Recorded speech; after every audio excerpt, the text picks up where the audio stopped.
Hi. Hi. I am super out of practice, if you couldn't tell. Um, but I actually got off of work on time today, and I'm not working overtime tonight. So I thought. Sorry, I'm trying to fix my mic. I thought I would try to stream tonight. Oh my goodness. I don't know how you want me to say your name on YouTube. Do you pronounce it as Jabholt on YouTube? But hi, I know you.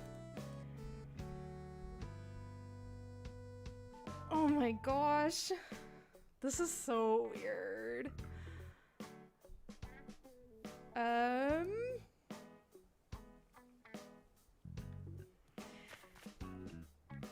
So I guess I'm just gonna play some Animal Crossing.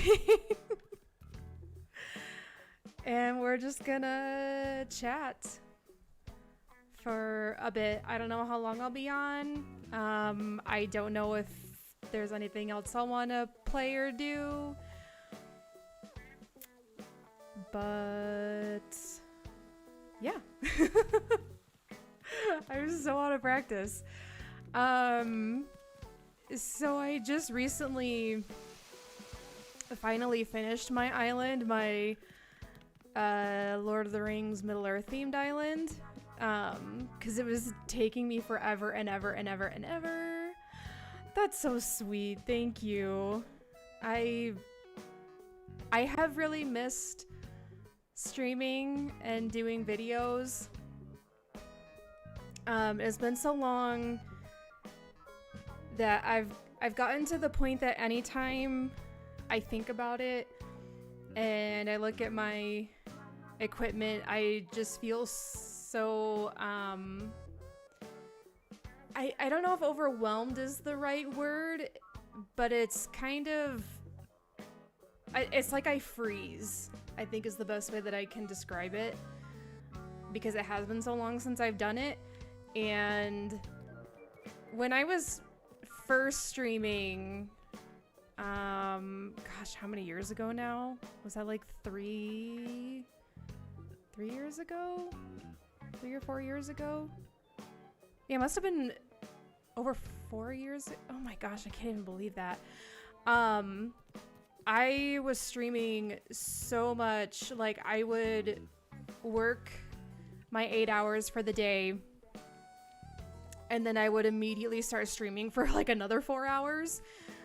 And I was doing that most days for a long time. And I was starting to get a decent following and viewership. And eventually I just really burnt out of that. And ever since then, my viewership has been really low, which is totally fine.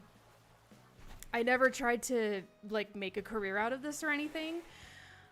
So that was completely fine, that my viewership was low, and I was just happy to have whoever was here. But it's now been so long that I'm like, is anybody even gonna watch this? Like, is anybody gonna remember who I am? Are they even gonna be interested anymore? Because I'm sure they've totally moved on, which, again, is totally fine. That's completely valid. I don't even remember the last time I watched anything on Twitch. It's probably been over a year at this point. Hey Mar, nice to meet you as well. Thanks so much for coming by. We are always happy to make new friends. Which reminds me, when I just redid my island this like last week or two, I finally tried my hand at making a flag. It's so bad, but I tried to pattern it after what do they call it, like the icon or the logo for my Discord. It's so bad, but I mean it's legible at least, so that's gonna have to be good enough.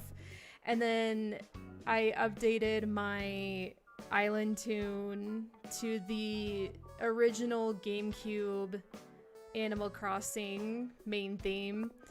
I didn't think I was gonna be able to make it work, but I did, so that made me happy. Oh, good. I'm glad that you got the notification. I felt so bad when the first one went through because I was trying to do a test stream and I completely spaced on that it would only work on the Twitch end and not the YouTube end, so that I went like actually live on YouTube, and I did not mean to do that, and I felt so bad. I was like, oh my gosh, people are gonna be so confused. Maybe they're gonna think I've been hacked, I don't know. So I cut out the live once I realized that. And just tried to come back on as soon as I could. So I'm just walking around on my island right now. I didn't have anything super specific in mind when I made this. It probably took me, I don't know, maybe 4 or 5 days to build everything. I basically just would go to an empty section and just start building something until I thought it was okay. It's not done, and there are areas that I'm like, I don't know about this. Like this up here, I'm not super happy with. Part of it is because I had Ione here and I just replaced her with Chai. And I need to maybe do something different for Chai's house. And then Filbert lives over here. So I had like more kitty stuff for him. Anyway. Oh my god, there's a model. I bet it's not a new recipe. I have like less than 50 recipes. No, are you kidding me? The leaf umbrella is like the first thing you learn in the game. Why do you keep giving this to me? It's to the point that I'm shocked when I get a new recipe. Like I'll look at the name of it before I try to learn it and I'm like, wait a second. I don't think I have this. And so that always makes me happy when I actually do. So I just replaced 4 villagers. I used to have Ione, Annalise, Lobo, and Deirdre. And I just replaced the 4 of them. Hello, balloon. These balloons are so rarely actually useful to me now, but I feel like I still need to try. Money, I'll take it. I've spent like 3 million bells doing this island over again, so I'll take the money. I love how I just was saying that these balloons are basically useless now, then I'm like, oh wait, that's actually really useful. KK hop. Also, I'm really sorry if the game audio is slightly delayed. I think it's a Streamlabs thing. Because I use Streamlabs to listen to the audio when I'm just like playing on my own on my PC. Listen, I'm about to really tell on myself here. When I work from home and when I'm working, I usually have my Switch docked to my personal PC next to me. So that way I can just play for like a minute or two when I need a brain break. I just find that helps me throughout the day, because otherwise I just go and go and go and go and go and go until by the end of the day, I am so burnt out and exhausted, and I'm trying to avoid that. Folks say my place is super comfy. I hope it's true. I work hard for that not working very hard look.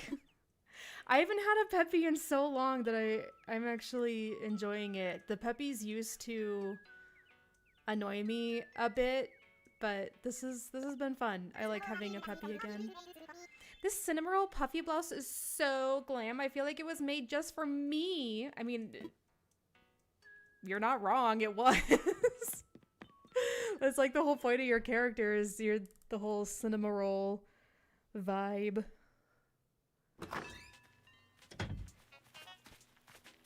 Let's see. Filbert's not home. So I can't give gifts to the new people yet. I think... Like, even if you talk to them every day, I think you still have to wait a full 7 days before you can start gifting them anything. Dobie, here's my grandpa. Really want to talk to me this much? I ain't gonna complain, Jellybean. Hey kid, reckon I know just what family needs right now. Someone inspiring. And you want to know what that certain someone might look like? Like yours truly, Jellybean. I bet if you talked up my good ideas to everyone on this island, they'd start getting inspired right away. Oh, Grandpa. I love you, and you are never leaving this island. Okay? Yes. You just continue to work hard there. I will love you from afar.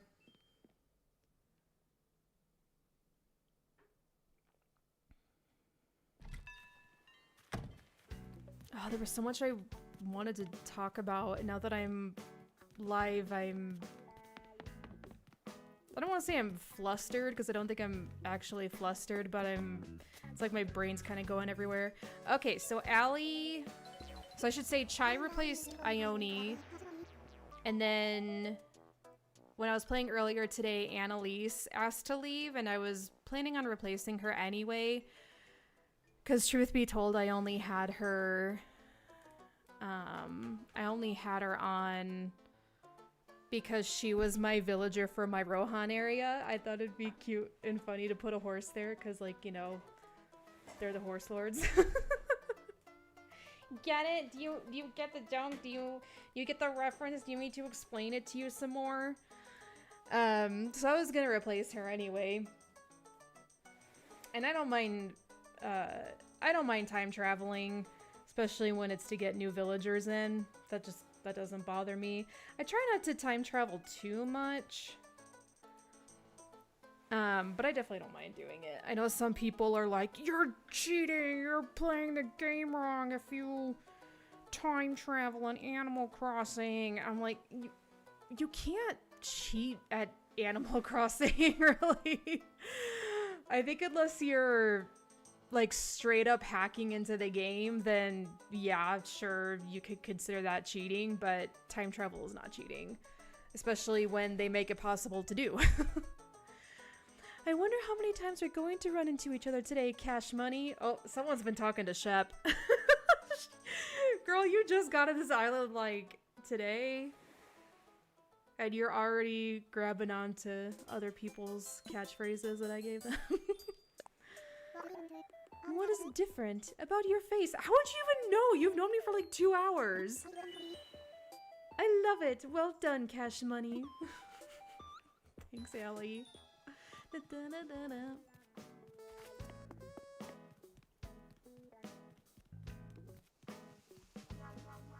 Uh-oh. Filbert.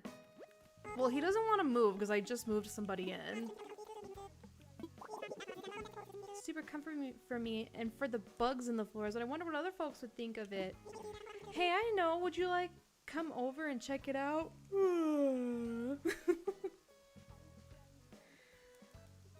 Thank you, sweetheart. I do know which villagers are cool. You love when people try to gatekeep how other people should play games. Seriously, I think unless, and this is just my opinion, I do think there is an interesting discussion when it comes to cheating in games, particularly because there can be a lot of nuance to it. In my opinion, if it's not a truly multiplayer game, so I'm thinking games like Dead by Daylight, that you have to play with other people to play the game. You know, the games like Animal Crossing are multiplayer in the sense that you can visit other people's islands, and that's basically it. But I'm talking like real multiplayer games. There are definitely ways to cheat in those, to the point that there have to be rules in place to try to quell people from cheating. In single player games like Animal Crossing, in my opinion, there's really no way to cheat. You play the way that you want to play. If you want to time travel forward a year to do something, then do that. Go for it. If you want to be super strict with yourself and never time travel ever, go for it. It doesn't matter. It's just a game. Let's like boogie on over there, Filbert. Filbert. I've had Filbert for a long time. I just redecorated his house a few days ago. Peanut, feel free to say I'm home. Look at that face. Come on. Are you serious right now? Come on. Look at him. And he's wearing the hoodie that I designed. Filbert, don't mind me as I take a million photos of you. So yes, I just redesigned his house. I was waiting until I was done with the Middle Earth island. So for Filbert, he's a lazy villager, and at least in this game, I've played a good amount of New Leaf. Have we had any lazy villagers on New Leaf? I can't even remember. I'll have to ask Mr. Pam if he remembers. It's been a long time since I've played it, but at least in New Horizons, the lazy villagers, if you haven't played this game, they come off a lot more childlike. So I tried to lean into that with Filbert's house, putting stuff in here that is more childlike, but not super juvenile, like not necessarily all toddlery. I think it's pretty cute. I like the way it turned out. You'll check. Thank you, sweetheart. You want to play a game? Welcome home. I like this better than his default home. There's something about his default home that it just doesn't. I can't even put it into words. If you haven't seen his default home, it's like star themed, which I tried to also incorporate into this. So like this, the ceiling light has stars on it, and he's got the, whatchamacallit, all I can think is astrology, constellations. He has the constellation map on the wall. I gave him a Nova light over here. So I did try to keep that as well. Oh, and I gave him a mobile that's like space astronaut themed, which I thought was cute. Look at that face! Are you kidding me? Ugh. But I also tried to put a little bit more. I was trying to aim for the, like, you know, he's still a kid, but he's getting older and getting, like, older interests, maybe. I don't know if that even makes sense. Did you know I don't need an old-fashioned alarm clock? My tummy always knows what time it is. Snack time! See, this is one reason I love the lazy villagers, because they are just like me for real. Filbert, I'm surprised you haven't asked me to play a game yet. There you go. The one game. Time for the funnest game right now. It's called High Card, Low Card. Is it the funnest game you know? Because if it is, I just feel terrible for you if this is the funnest game you know. If you get it right, you're going to win my short-sleeved uniform top. Let's get started. Oh, 8. I just know this is gonna be a 9. I always take a screenshot and do a video recording whenever it turns out to be a 9. Just to try to prove how often it happens.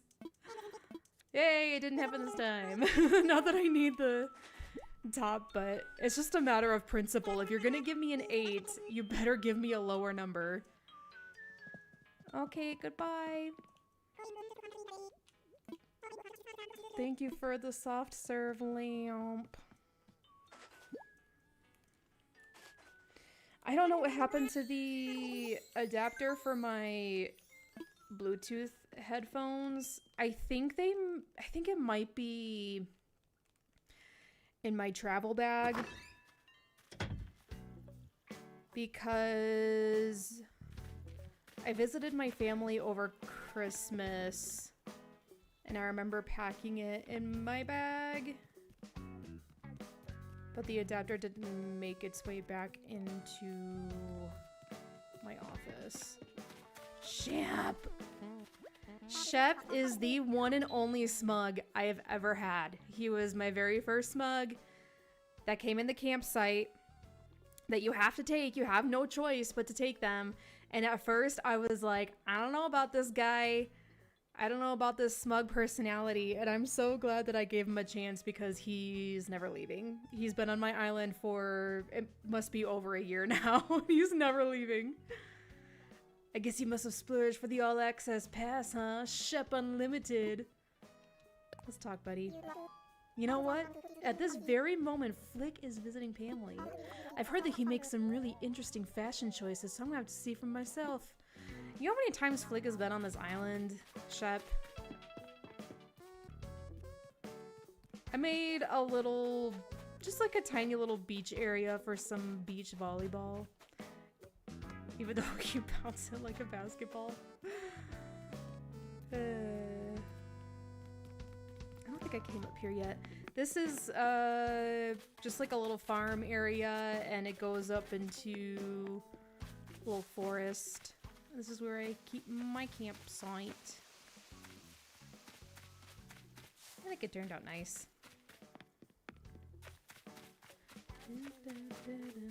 The 5 p.m. is one of our favorite hourly songs in this game. Okay, so Mira just replaced Deirdre. Didn't I just see you over there, Cottontail? You don't have a twin, do you? Can my noble Zapsuit look any better? I'm gonna say no. I need clothes that can stand up to my hard gardening, fast biking lifestyle, and these fit the bill. She's rad. I've wanted her for a long time, so I'm happy to have her now. I've never had her before. Got just a little amusement park area. No lazy villagers in New Leaf? Okay. At least we don't have any now. I'm pretty sure... I don't think we ever had any before either, though. Hi, Flick. I already talked to you, and I don't have any bugs to sell you right now, so I'm sorry. Kiki's not home. I just redecorated her house to... Oh, I redecorated Shep's as well, but he's not home. And I did Melba's. So I can show you what I did with hers. Dawn,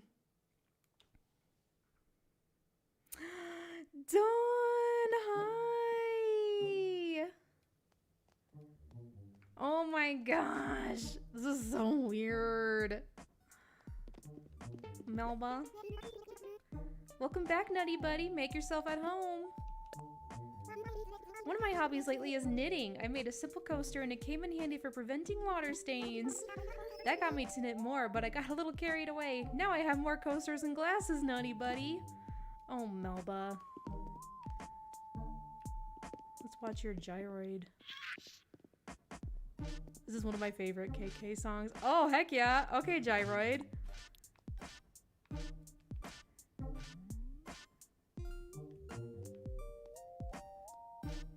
Yeah.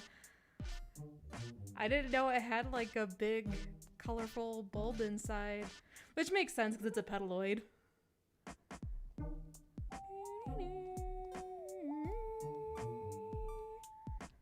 So cute.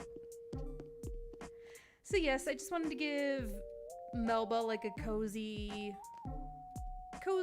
cute, simple house. I put up a picture of Kiki because I've had both Melba and Kiki for a pretty long time. And I just imagine that they're best friends. They have some cute interactions. Oh, this is so weird. We got Dawn here and Aaron's here and made a new friend, Mar. Mr. Pam is here. Listen.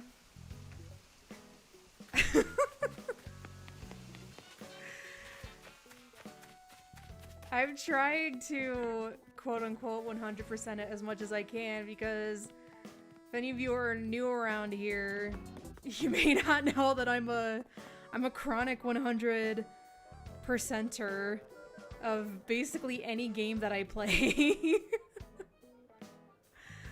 The thing with games like Animal Crossing is you can 100% it in the sense that you can like catalog all the items, you can get all the villager photos and stuff, you can complete the museum, but since there's no true ending to the game,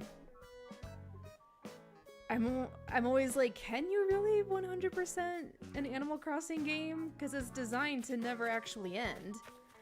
Thank you! I was just kind of walking around as I was jabbering because I just was redesigning it over this last week or so. Probably a week or two. Time just doesn't mean anything to me anymore.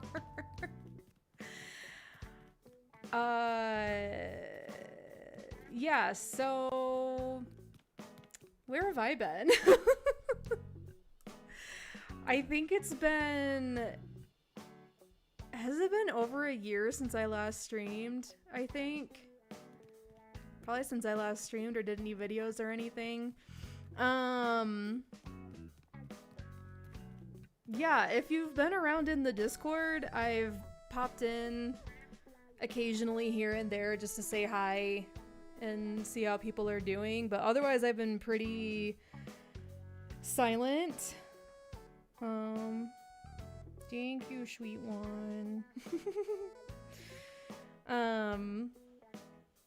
So gosh, I can't even remember what all I disclosed about things going on in my life when I was last streaming and whatnot.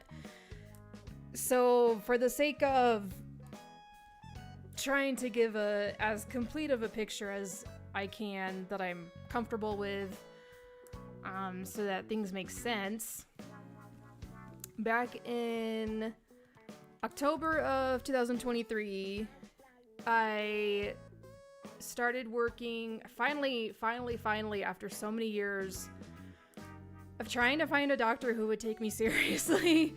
Finally found a fantastic doctor here. Marty! He replaced Lobo. Oh my gosh, he's so cute. I can't stand it. He's so freaking cute. So I finally found a doctor who could help me with my weight loss. For those of you who don't know, I have what's called PCOS, which is polycystic ovarian syndrome. It's something that many women have. It's quite common.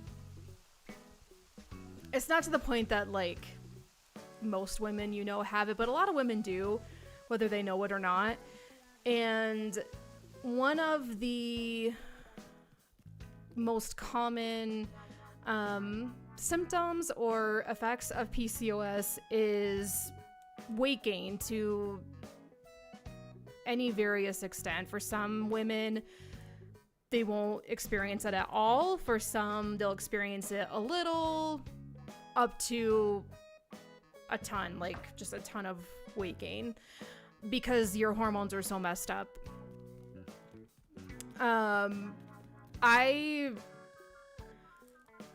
In 2022, I was getting to the point that I just out of nowhere, for no reason, was gaining even more weight than I already had in my life. Like, I was starting to balloon, like, for no reason. Like, I hadn't changed my eating habits or anything, but all of a sudden, over to 2022, it was like I could not stop gaining weight. So I got to the heaviest that I've ever been, which was about 330. And when I moved here, and after we got married, I decided that I needed to try finding a doctor again when I'd had really no luck in the past finding anybody who could help me. So I finally found this doctor. She's so amazing. She got me on phentermine, which really helped me lose a good amount of weight pretty quickly. That was in October of 2023, and then the following March, was about 5 months later, I also started on an injection called tirzepatide, which is basically like Ozempic or semaglutide, Mounjaro, Zepbound, if any of those sound familiar to you. It's basically like that. Oh, thank you so much. I'm so glad I finally found a doctor too, and she wasn't super far away, and they took my insurance, so it was such a huge blessing all around. So I was taking the tirzepatide, and it never made me sick or anything. A pretty common side effect of taking medicines like this is stuff like nausea, diarrhea. Kiki, what's wrong? Now that you're here, oh no, who did you have a fight with? Oh gosh, I thought you were gonna say you got into a fight with somebody. Oh, thank you, Kiki, you're so sweet. I love you. Thank you. And I love how she always wears clothes that I gave her. I love her so much. Kiki, you are never leaving. Thank you, Dawn. Hi, Bryce. I know it's been so long. I'm so happy you all are here. And it's just awesome to hang out with you and get to talk. So yeah, I was on the tirzepatide and the phentermine, and it just completely changed my life. Ultimately for the better, thankfully. And I fortunately wasn't dealing with things like nausea. I was having a good amount of like dizziness, lightheadedness, that kind of thing. Not to the point that I just outright couldn't function. Like I could still work just fine and everything. It was mostly happening if I was trying to move a lot. Going up and down the stairs, it was particularly hard. I do still experience it a bit, even though I'm off the medicine now, but it's not nearly as bad as it was. So yeah, spoiler alert, I'm not on the medicine anymore. So, hi, Grave! Hi, it's so good to see you. Gosh, this is just so awesome. This is such like a blast from the past. Seeing so many of my people. I love you guys and I miss you so much. Okay, I can't get emotional. So, it was probably around June of last year that I just suddenly started to just not feel great. You know, like I said, I wasn't feeling nausea or anything. It just seemed like, I don't know, I just felt so blah. And I think a big reason for that is because I was just eating so little, because that's the point of the medicine, is it basically stops your appetite so that you're eating very, very little. So I'm sure that was part of it, that my body was just like, whoa, we're barely eating anything. It wasn't to the point of being unsafe or anything.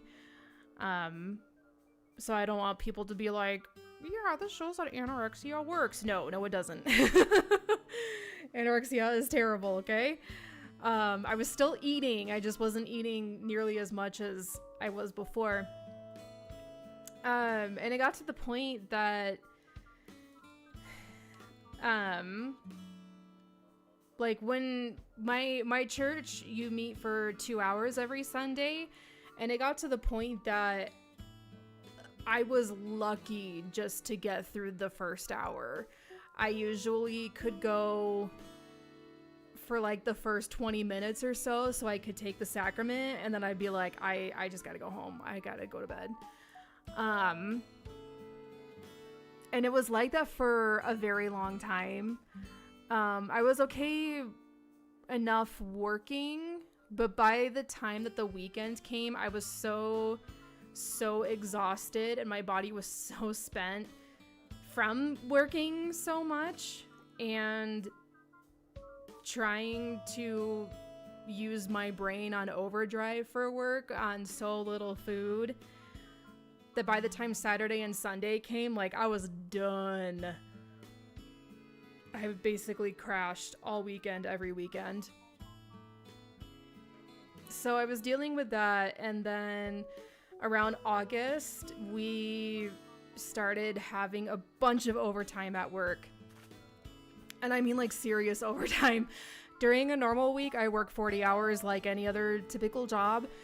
I'm talking every week for a few months. I was working anywhere from like 60 to 80 hours. And a lot of those weeks I was working Saturday and or Sunday all day as well.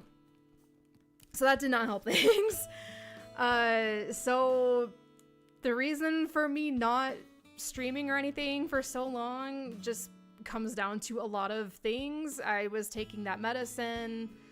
I was not feeling great. I was extremely busy. I was super exhausted. Mr. Pam can tell you, because obviously he was there. I feel really bad because, I mean, I don't want to speak for him, but I think I was starting to worry him a bit with, it was like I was just so out of it all the time. So I had to get through all of that. The overtime stopped about November. And then I got really, really sick a few times. To the point that, you know, one time I had to go to urgent care. Another time I had to go to the ER. Because I was so sick. Oh, Flick, it's okay. There was no bug there anyway. It's okay, man. You don't have to be mad. How am I alive? That's a great question. One big reason is because of Mr. Pam. He's seriously, I tell him all the time that he is the best thing that ever happened to me. He takes amazing care of me. He makes sure that I'm eating. Because he knows that if he doesn't, especially in these busy times at work, that I just literally won't eat because I'm too busy to get up from my computer to go get something to eat. And it's been like that since before we were married. Like when I lived here alone, and sometimes he would order food to be delivered to me, sometimes he would bring it to me. And I always felt bad, but he was willing to do it because he's just the greatest. And I hope that everybody, if they don't already, I hope that they find somebody who is as great to them as he is to me. Okay, I can't get emotional. Yes, you got me, McFlurries. So that was not great either, that I was just getting majorly sick a few times.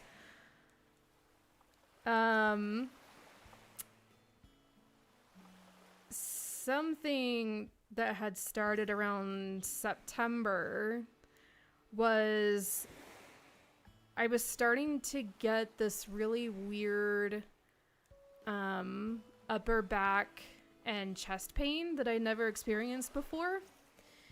And at first, at first we thought it was my acid reflux because I have acid reflux and GERD. But I thought it was weird because, like I said, I'd never experienced that before. Normally when I have heartburn or my GERD is acting up, I get the typical like burning in your throat symptom. So I was like, man, that'd be really weird that I've gone my whole life not having these symptoms of acid reflux and GERD, and I would just start having them out of nowhere. Now, I guess it's not impossible, but I just thought it was weird. So, you guys are so sweet. We do love Mr. Pam.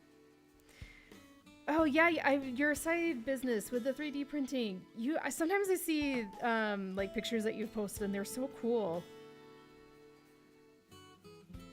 Yeah, I definitely believe that, Bryce, that your normal job would take more out of you. Look at Kiki. Gosh, why is she so perfect? Look at her. Are you kidding me? Oh, this game. Okay. Where was I? Yes, the weird back and chest pain. At first, it was manageable. It was manageable in the sense, I feel like I should be doing something for real. Let me go forward to the next day and back or something to reset my stuff so I can at least do something while I'm jabbering at you and you actually have something real to watch. Like I said, can you tell I'm really out of practice?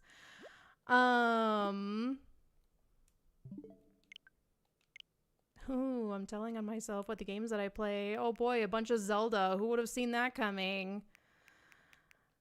At first, I was getting these, I'll call them symptoms. I don't know if that's actually the correct word, but I would get them probably about, I don't know, like a couple times a month. It wouldn't last for super long as I had a heating pad to try to, I guess, just help my muscles relax and maybe take some pain meds. But it got to the point, probably October and November, that it was starting to last longer and it was a lot more intense until eventually they were lasting for like an hour and the pain was so unbearably excruciating that I would just be like hyperventilating because I'm in so much pain that I can't get a real breath. And then I'm like sobbing my eyes out because, again, it's just excruciating pain. And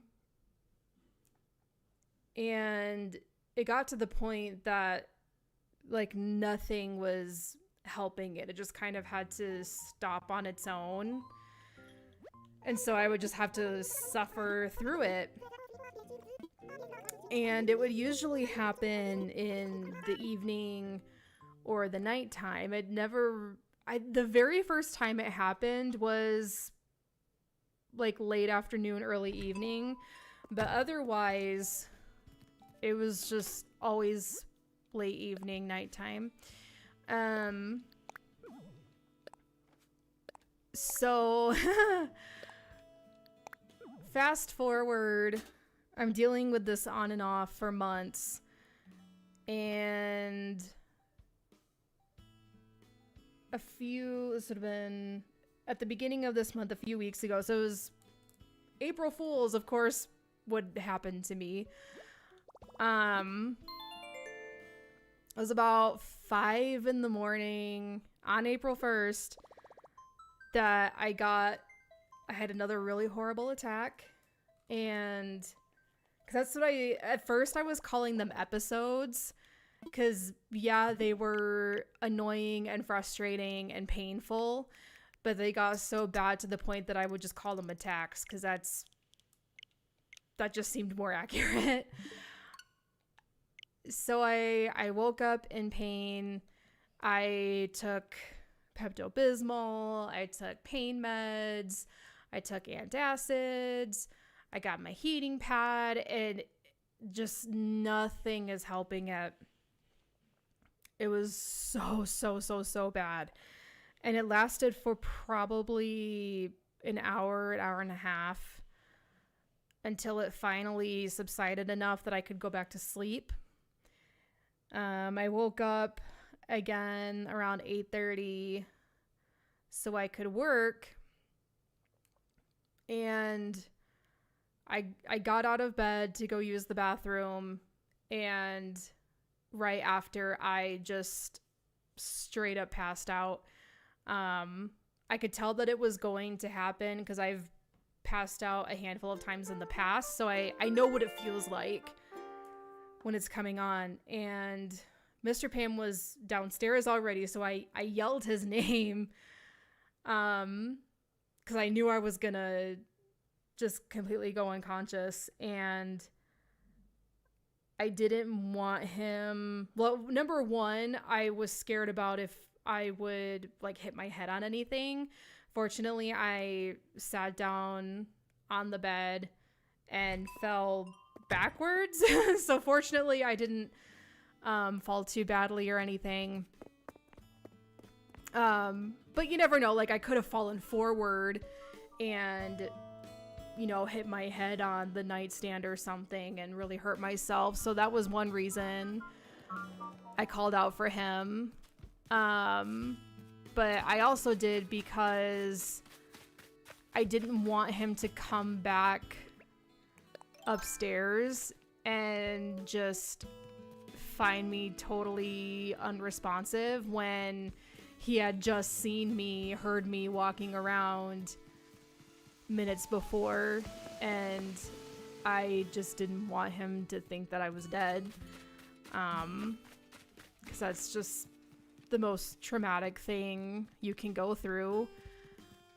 That's what happened to my mom when she went home for lunch one day, and then when she came back home again a few hours later after work, my stepdad was just unconscious on the floor and he died later that night. So I just didn't want him to go through that. So fortunately he heard me and he came upstairs. He said I was out for just a few minutes, but I didn't come around until...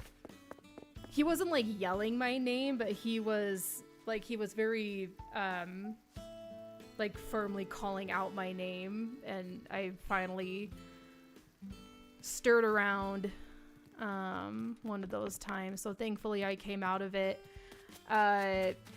Obviously I was in no shape to work. I ended up sleeping like that entire morning. I didn't even get up out of bed until like 1 o'clock because I was so exhausted. If you've never passed out before, that's one of the things that happens. I mean, I guess I can't say that it happens to everybody, but I think it's pretty common that after you pass out, I forget why your body does this, but you're just like you just can't even function. Like you just have to rest and sleep for a while, or at least I have to. So sorry, I'm just reading the chat. My brain just needed to reboot. It takes a few minutes. That's funny. So that afternoon, I was still having pain. It wasn't as bad as it was that morning, but that was the first time that I ever had lingering pain for so long after an attack. So I knew something was not right. So I fortunately was able to get an appointment with one of the doctors at the clinic that I go to. I'd never seen him before, but honestly, everybody that I've seen there has been so great. I'm incredibly blessed to have the team that I do. So we told him about what happened, and he had a bunch of blood work done. A lot of stuff came back normal, thankfully. I also had an ECG done because he was worried that there might have been something wrong with my heart, and that was particularly why I would have passed out. But even with all the chest pain that I was having too, and thankfully that came back normal as well. But in my blood work, I did have elevated levels of different things. And so the plan from there was to just keep tabs on me. If I didn't get better, we could do some more imaging. But if I passed out again, or if I had terrible pain again, he told me to just go to the ER. So, shockingly, I was actually pretty okay all night, which I was relieved about and happy about, because just being in pain in and of itself is just exhausting on your body. Sorry if it seems like I'm being manic with how I'm running around. I'm just looking for fossils. So the next morning, I wake up. I'm actually feeling pretty okay. And keep in mind that during this whole time, I have eaten incredibly little. Like very, very little. So the next morning, Hi, Grego. I missed you too. Thanks so much for coming by. I'm just going over where I've been the last year, things that have been going on. So I'm sorry if my stories don't make sense. So I just had like a bowl of cereal, and I think I don't know, maybe some applesauce or something. Like, I just needed to get something in my body because I'd had so little to eat. And it was like right after I ate something, all of a sudden, I'm feeling pain again. And I was like, okay, I need to go to the ER. So we got to the ER about 11 o'clock that morning. And wow, it was a long day. It was a very long day.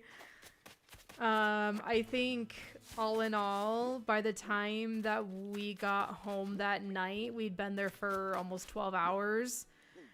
And it wasn't because it took long to get in. I actually got in basically immediately. This is the second time I've been to this ER, and both times they've gotten me back immediately, which I think a big part of it is just the timing. I just happened to be there when there wasn't a wait. But even if there was, I think with what I had experienced and my symptoms, they probably just would have pulled me back immediately, because there was clearly something very seriously wrong. That I'm guessing they were not gonna want to just leave me in the waiting room longer than I had to be. So I had more blood work done, and they were able to do an ultrasound, which I couldn't do at the clinic because they aren't set up to do that there. So funnily enough, I had an appointment scheduled to do an ultrasound at another clinic for Friday that I ended up canceling because I ended up not needing it anymore. And so I had an ultrasound done, and they also had me do an MRI. So the blood work confirmed the elevated levels that my blood work the day before had also shown, but they were even higher. the second time. And so between that and the ultrasound was named Bert. I forgot about that. So now every time we see an ultrasound or just like any medical machine, we just call it Bert now. The ultrasound did show what I had been suspecting, and that was that I had gallstones. So the doctor who was overseeing me at the ER said that it was very likely that my body was trying to pass one or more stones, and that was why I was in such excruciating, terrible pain. And because of that, between that and what my blood work showed, and my urine analysis showed, they were concerned that I maybe had a stone that had lodged in my bile duct, which is really not great. So that's why I had to get the MRI done. Thankfully, that was not the case. Because if it was, then I was going to have to have basically an endoscopy so that they could go in and remove it. And they would have to do that first before I would have my gallbladder removed. So the doctor spoke to the surgeon. They went over everything that was going on, and the surgeon really did not want me to leave without having my gallbladder removed first because of what it was doing to me. Oh, here's something. And, you know, when your gallbladder gets to the point that you're getting such terrible gallstones that it's just really not good to leave it in there. So it was already about 3 o'clock when he told me that the surgeon wanted to... How did I not even see this earlier? The surgeon wanted to just remove my gallbladder and not risk that I would have even worse experiences, even worse attacks. So a couple hours later, I had my surgery. I think the only reason I wasn't straight up having a panic attack about it at that point, because earlier when we first got there, I was definitely crying about the thought of having surgery, because I've never had major surgery before. I mean, if you count wisdom teeth removal, that's technically surgery. But it really depends on who you ask if they count that. I already know this. If they count that as a major surgery or not. Thankfully, oh, Kiki, you are so perfect. Look at you just napping underneath the tree. I love you so much. I gotta stop getting distracted by how cute these villagers are because I keep forgetting what I was talking about. I was gonna say I'm super, super thankful and lucky that I had such a great team at the ER as well. The surgeon was incredibly kind. The anesthesiologist was incredibly kind. The nurse was incredibly kind. Because everybody was so kind, just trying to make sure that I was comfortable, that I understood what was going on, that I understood why we were doing it. Shep. Brother.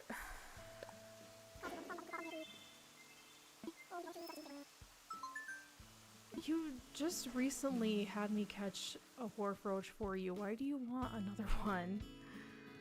Is it because I just redecorated your house and I'm pretty sure I got rid of it? Anyway, I guess I'll be on the hunt for a wharf roach for Shep. Everybody was just amazing, and I am so grateful for that, because unfortunately, when it comes to medical professionals, it seems like it can be very hit or miss with their bedside manner.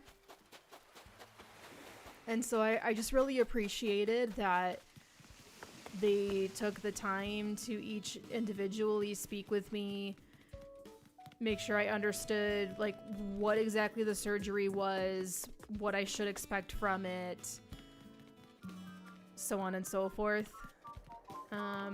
They said that the surgery itself went faster than they expected, which is great because that means that there weren't any like real complications or anything. He did tell me that I should be out of the anesthesia in like 20 minutes, and it definitely took longer than that. Like, I think I technically like woke up pretty quickly, but for me to like get my brain in a place that I was at least somewhat lucid took a little bit. Where the heck are these fossils? I feel like I've looked everywhere. So that was one of the reasons we didn't get home till late. Because remember, my surgery was at about 5 o'clock. And we didn't get home until like 10:30. And we're only like a 15-minute drive from the ER. So it's not like the drive was very long. So it definitely took me a hot minute to get out of it.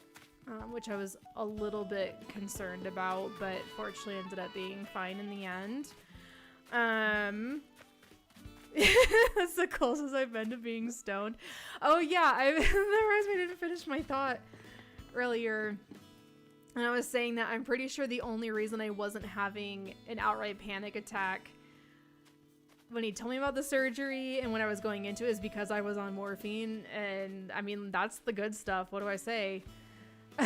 Because before I had any pain meds, I was just like bawling my eyes out thinking about going in for surgery. So thank you, morphine. Don't do drugs, please. Oh, thank you so much, Aaron. I love you so much, and I hope that you are doing better soon, and I hope that you get some good sleep and you take care of yourself. I hope this will not be the only time that I stream, but you'll be able to watch the VOD, so definitely feel free to come back and watch the rest once you're feeling a little bit better. Thank you so much for coming by. Super appreciate you.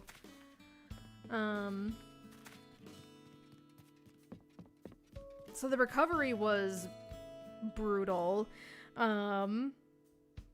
Don, I think you said that was the worst surgery you've ever had. So I'm guessing you know. The recovery is rough. Yeah, those first few days in particular, I was like, oh my gosh. Because I had the laparoscopic, which is way better than just the straight up open surgery. But they still had to do 5 incisions, which was more than I believe they anticipated having to do. So I've been trying to heal 5 incisions for the last few weeks, and they are to the point that they're at least closed now. But they do still hurt. Like, it's still tender. I'm gonna freaking lose it. Why have I only found 2 fossils? Am I running by them and not seeing them?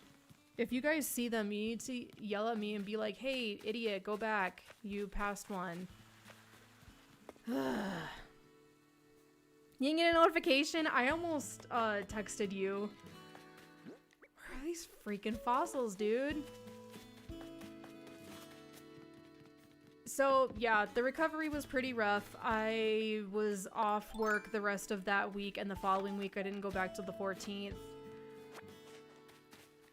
I'm doing much better now, thankfully. It's actually really unbelievable what a difference having my gallbladder removed has made, because I haven't had any of that pain anymore, because now I know that probably going back to September or so when this first started, they were probably always gallbladder attacks that I just didn't know were gallbladder attacks. Am I gonna hit this? No, I'm not. This is one thing I don't like about having cliffs. I struggle to get balloons sometimes. Okay, that was just sad. There we go. So thankfully, I'm doing much, much, much better. And now that I'm saying it out loud, it's probably why I've been really just not feeling well for about the last year. Why I've been struggling so much and just haven't been able to stream or make videos like I was before. So I'm really hoping that now that it's out and I don't have to deal with feeling like I'm literally dying, like that is what it feels like when you have these horrible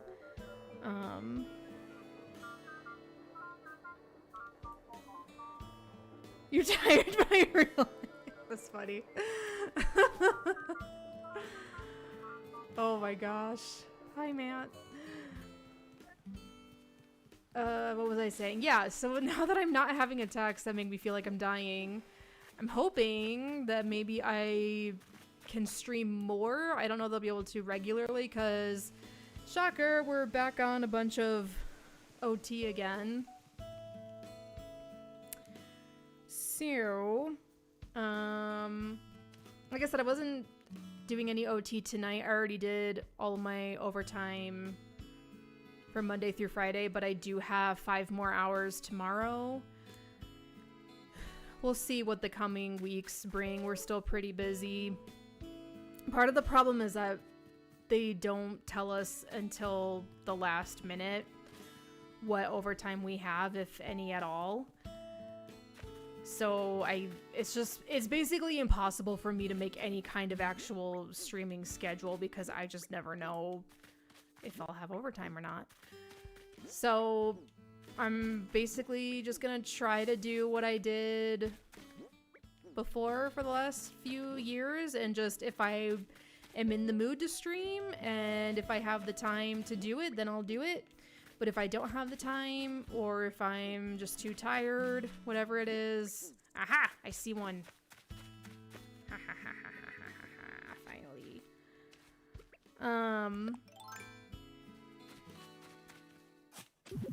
Like, I did so little last year that this was the first time ever since I started streaming that I didn't get any tax forms from Twitch.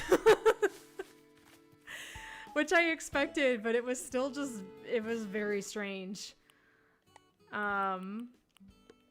So, yeah, hopefully I can do more this year. I guess that pretty much brings us current. I just want to check over on this side. I should have... Let's see, because I time traveled a day forward and then back again, so I'll probably have the full 6 fossils available to me, which means I'm still missing 3. Where are these? Oh my goodness. Are they like hiding behind? This is why I keep manically opening my menu, because it makes it so you can see through objects in front of you. I'm just trying to see if there are any fossils hiding behind anything. So, also very exciting, because I know I've talked a little bit about this in the past. Just because I think there's a lot of stigma still around issues like infertility, and, you know, while I don't ever go into every detail of my experience or what I'm doing or anything, I just think it's important to be as candid as I can that I'm comfortable with, just so people know that they're not alone, and if they don't experience problems with infertility, they know that there are people who do, people that they know who do. So very exciting news. Now that I've lost 100 pounds, I didn't mention that earlier. With the weight loss stuff, I've lost 100 pounds, which is just so weird. I lost 100 pounds in like 15 months. I stopped taking the last of the injection in February, and it's now almost May, and I've done a pretty good job maintaining my weight loss, which I'm really happy with. Because they said I don't have to lose any more, but I do need to maintain what I have lost for them to be able to help me with my fertility. So very exciting that we've gotten the go-ahead to start trying again, which is super, super exciting. Because I'm 33. I'm going to be 34 in November. And women's bodies are very different from men's. Our years for fertility are definitely not as long as they are for men. And so oh my gosh, Dobby. I love when you guys dance to the music. It's so cute. I love it. I just wish you would sing with it, but you won't. So it's just exciting that, like, I have worked. Oh, okay, bye. Bye, Toby.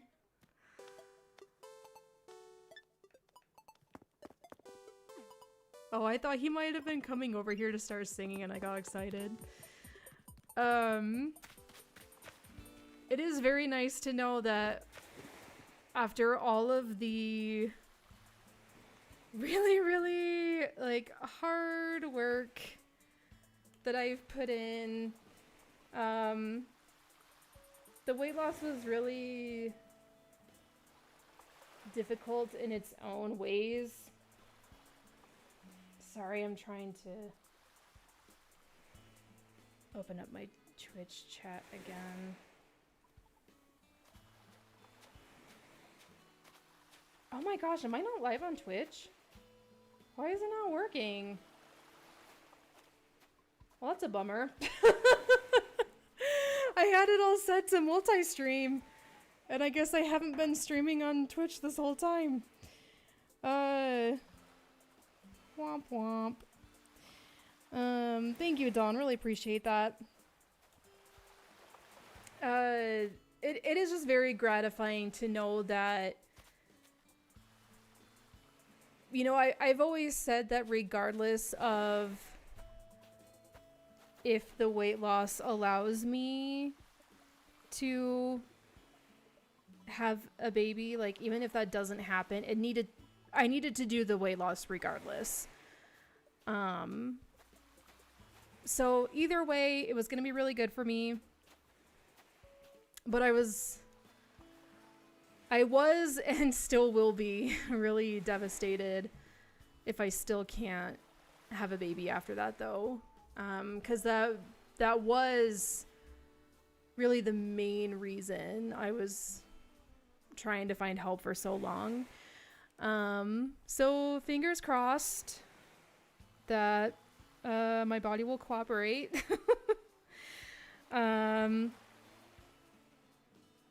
So we have plans set for medication and whatnot that we can try if we just find it's still not working out. We'll see if it gets to that point or not. This is only the first month.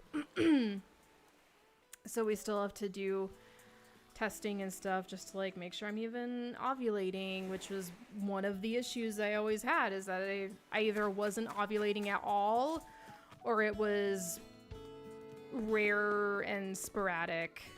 What are you two talking about? It's just the worst. I'm going home. This is all your fault, Shep. I'm so sorry. I never meant to upset you. Why did you tell me you'd never play in Space Hammer Blaster and make my victory feel worthless? You were so excited about winning. I didn't want you getting all overconfident. Who asked you to decide what I can feel overconfident about? Uh-oh. You want to talk about that? Oh.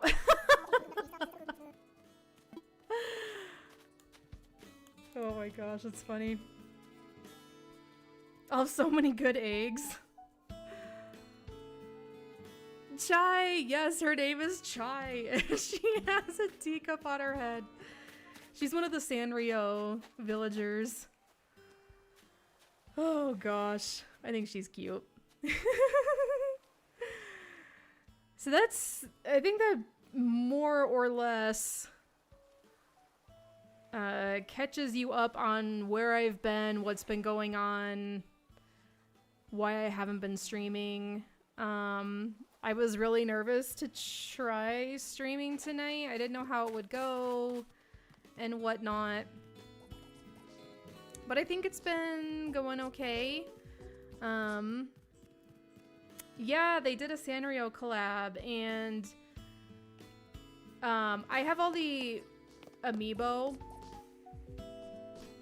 Sorry, KK Hop is such a bop. I had to come listen to it.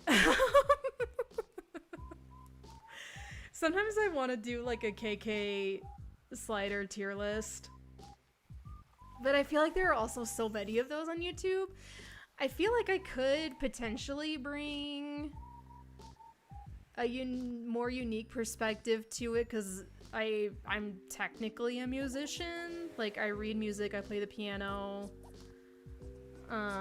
Whereas I feel like a lot of people who do the tier list are like, this one sucks, this one's great, S tier. I'm like, okay, well, you're not really like saying anything about it. So I don't know, maybe I could pull it off. I don't know, maybe someday. Oh my gosh, I forgot how it's like I can get, I mean, I've never been diagnosed with ADHD. Sometimes I wonder if I have ADHD or ADD, because I can so easily get distracted, especially when I'm streaming for some reason. Oh yeah, I was saying that I have all the amiibo, so I was able to use those to scan them in. I still cannot believe that I can't find the rest of these fossils. Like, literally, am I really bad at doing two things at once? Like, I can't stream and talk and look for fossils at the same time? Honestly, that's probably it, because I don't usually struggle this much. Occasionally, there will be, like, one fossil that I'm really struggling to find because it's just in a stupid spot that's hard to see. But it usually doesn't take me this long to find half of them. So if you see any buried in the ground that I'm clearly not seeing, just shout at me. Yeah, they had six villagers that are the Sanrio ones. So I have Chai and Marty are two of them. I'm gonna be real honest, I don't even know what Sanrio is, and I don't know what, like, the Cinnamoroll, like, I know Hello Kitty, obviously, like, how do you not know Hello Kitty? But I was like, I don't know what Pom Pom Purin is. Is this Kiki and Layla? Kiki and Lala? Yeah, what the heck? Who decided this? Like, I just want to talk. I just want to talk about why you decided this. That's all I'm gonna say. This series is really cute, I think. The Kiki one.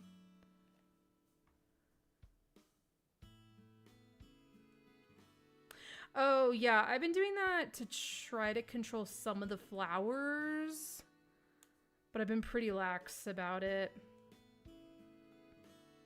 Oh my gosh, Dawn, for real. Like, I know I've said this a few times, but I'm seriously so out of practice. I feel like I used to be better at this. Like, what is Cinnamoroll? I don't know what Cinnamoroll is. or My Melody or the Karo Kurapi. It's super cute though. I'm really digging the frog aesthetic. That's so cute. Oh my gosh, are you kidding me? Are you kidding me right now? Look at these boots. Oh my goodness. Like, I have no idea what this series is, but I'm in love with it. It's so cute. So cute. Where are my vases? Oh my gosh. Also, I feel like there was somebody else's house that I wanted to redecorate. This is Mr. Pam. Let's see, I did Shep, I did Kiki, I did Melba, I did Filbert. I did Mira's, even though she just came to the island like yesterday. When I went into her house, I was gagged. I was gagged at how horrendous it was, and I simply couldn't stand it. And I could not let a house like that be on my island. So I redid hers. I have not done... wait, I haven't actually seen the inside of Allie's house. Is she home? The only time I've seen the inside was when she was unpacking. I am such a sucker for a cute frog. Oh, she is home. I can actually see what the inside of her house looks like. Do we need to do an emergency remodel? Let's find out. Oh, it's not bad.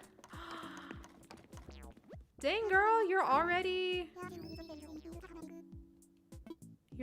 doing a DIY. Oh, girl, I got that one already.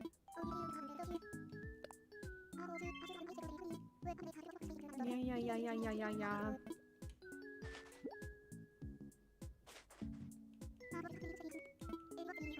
Okay. Yeah, this actually is not bad in here. I was expecting worse. The wallpaper is very on theme for an alligator. But I like that the rest of it is just like really chic. Look at that light on the table there. Sometimes this game really impresses me. I'm interested to see what it will be like on the Switch 2, considering that they haven't announced a second gen edition. Yeah, I'll definitely share it and not sell it for 200 bells like I always do. Yeah, should we talk about the Switch 2 and the Direct and the prices? There's been a lot of talk. A lot of talk about the Switch 2. So full disclosure, yes, I did pre-order it. I normally don't ever do that kind of thing, but with the tariff situation being so up in the air, and there still being such a high possibility that changes in tariffs will go through, meaning that everything is just gonna cost us more now. I just didn't want to risk the price going up like another $100, $200, whatever. So I got one for myself, and then when they finally announced the release date, I told Mr. Pam I would get him one. Wait, Warfroach, I need that for Shep. Oh my gosh, I can't believe I actually remembered that. I'm so proud of myself. I told him I would get it for him as like a huge gift for the rest of the year. So he's not getting like a Christmas gift Nothing else. Because his birthday's at the end of May. Oh, hey, I was looking for you. Hi, you're using my diner. You know it's like almost May, right? So his birthday is May 26th, and it comes out June 5th. So I was like, well, let me get this for you as like a combined birthday gift, Christmas gift, etc. Which he was totally cool with. Thanks, Shep. I totally wanted a Cavalier shirt.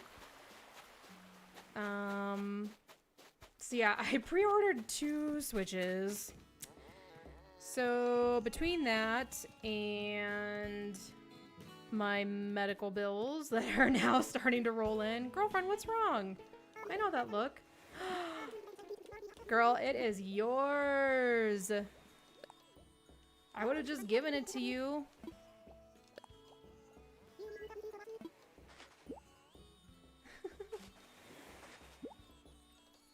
Oh, good. I'm glad that your plushie didn't have any additional fees. So like I said, I normally would never do that, but I just really cannot risk the price going up even more, because if it does, like, I just wouldn't get one, period. So yeah, between that and the medical bills, and I just finished my collection of all of the Zelda themed amiibos. So now I have all of those. And also our anniversary is on Monday, so I got Mr. Pam a gift for our anniversary. So I've been spending a ton of money this last month that I normally never do. I actually hate spending money on anything, especially when it's like entertainment stuff, because I'm always like, you don't need this, you don't need this, you shouldn't be spending your money on this. At the same time, I am an extremely hard worker, and I earn every cent of my paycheck, and I work a ton of overtime. And if I want to get something nice for myself, I shouldn't feel guilty for that. But guess what? My brain is still gonna feel guilty about it. At least for a while. So I'm excited to get the Switch 2. We do plan on getting the upgrade for Breath of the Wild and Tears of the Kingdom, because we already own both of the games on Switch. Like, we have physical copies of both of them, and we have the DLC. Well, I guess I should say, technically I have the DLC for Breath of the Wild, but obviously he can use it. Like, I'm not gonna tell him he can't. So we already have all of that, so we would only need to spend the $10 for the 2nd gen upgrade. But I'm still just feeling like I'm feeling a little icky about those price points. Like, it's bad enough that Nintendo doesn't lower the price for their old games to begin with. This is freaking ridiculous. Where are these stupid fossils? I've looked over this entire island like 6 times. What is going on? I gotta stop getting distracted. Yeah, so I'm just really a little bit baffled. I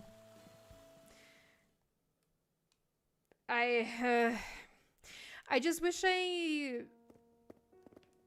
had a better understanding of what all went into this quote-unquote upgrade, like 4K upgrade. I don't even know if it's 4K. I can't even remember. Because it seems like content-wise, they really didn't do much of anything. Like, they have the voice memories, which Mr. Pam and I are both really excited for. Because, at least in my opinion, I don't want to speak for him, but in my opinion, the lore is either just very lacking in some ways in both games, or it was executed really poorly. That I'm hoping the voice memories will really help fill in some gaps and make the stories easier to understand.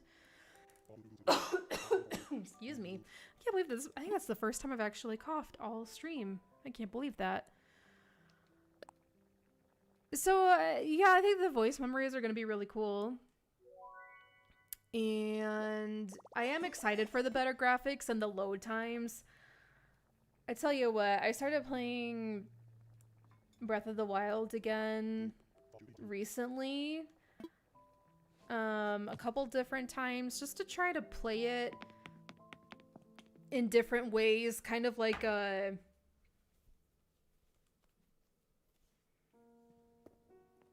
You didn't watch the announcement? Oh, girl. Okay, we might have to do that. We might have to do that. Yeah, let me sell my stuff real quick. And, I just might have to, like, pause a lot to talk about things so that Nintendo won't give me a copyright strike, even though it's fair use. Nintendo. Hello, children. I am here to sell.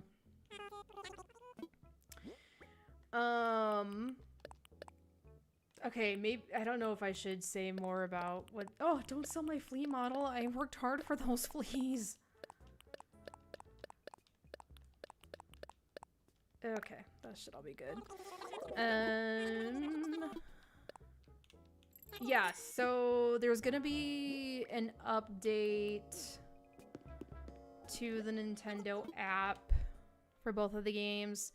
Sorry if my avatar looks really weird. I am currently swinging my chair back and forth, and I feel like you can probably see that in my avatar.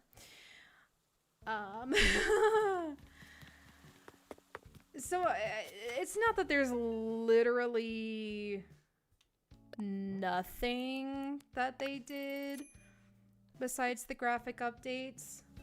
But in my opinion, for the price point, especially because they're not including the DLC like everybody thought that they were, and then when they announced that they weren't, everybody was like, what the crap? You're gonna charge us this much and you're not even including the DLC? Like, we have to purchase it separately?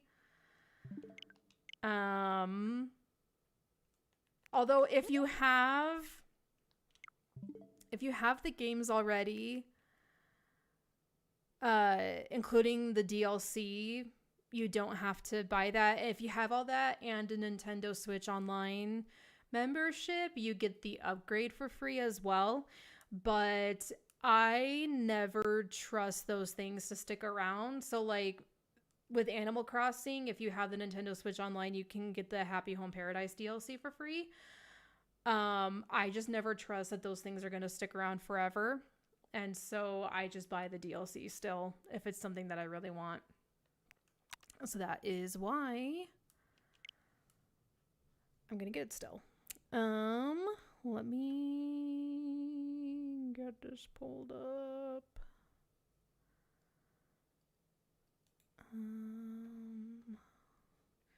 Gotta try to remember which video it was. I feel like Nintendo posts so many videos.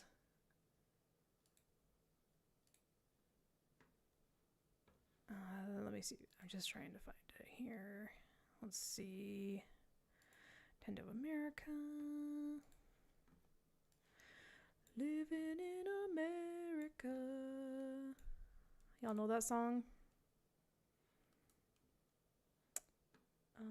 Let's see. Where am I? That was the intro to the Switch 2. Oh my gosh, I think it's hilarious that they got Paul Rudd back to do a commercial for the Switch 2. And they even gave him like the same outfit and hairstyle and everything that he did way back in... When did the SNES come out? Was that like 89 or something? 89, 90? I can't remember. I know A Link to the Past came out in 91. And that was on the SNES. Okay, pause please. Thank you. Okay, I have no idea how loud or quiet this is gonna be, so you're gonna have to let me know. Let's see. Where is...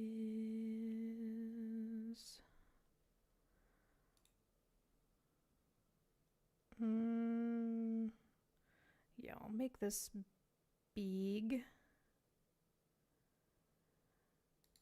Do I not have a source for my browser?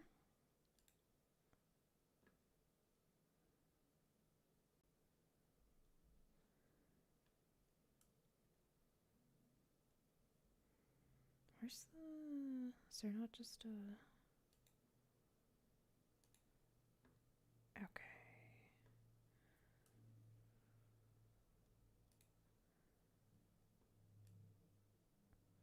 Yo, why is this so humongous?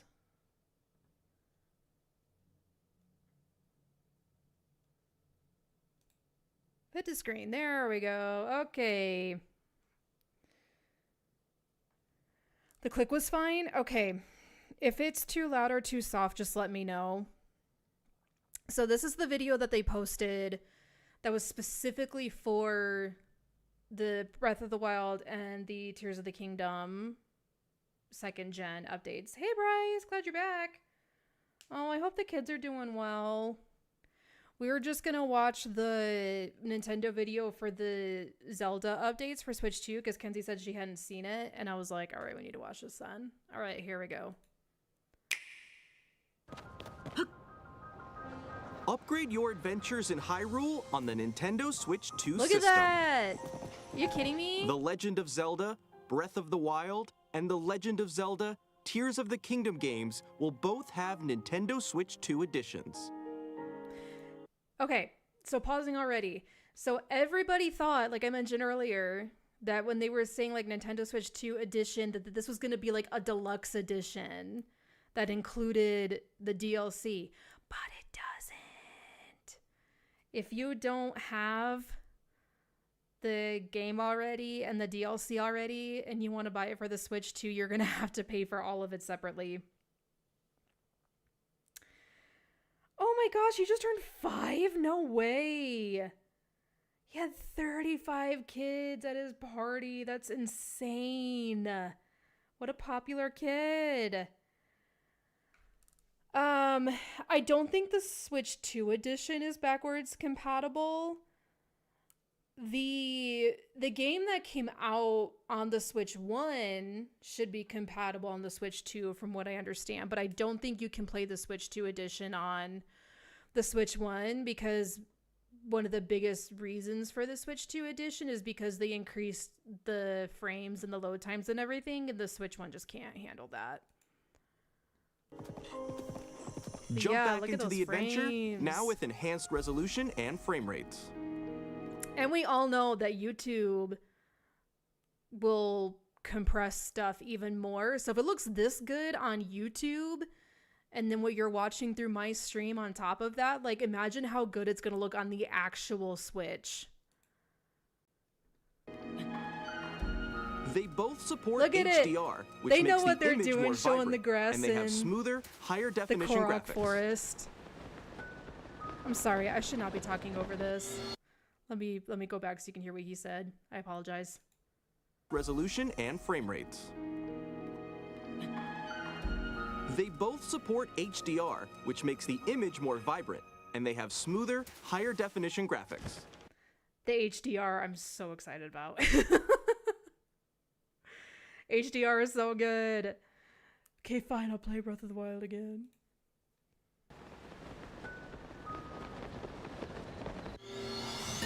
Plus, the load times when warping are much faster, helping you explore Hyrule with ease. Yay! It's one of the reasons I hate playing these games. I'm like, ugh, the load times.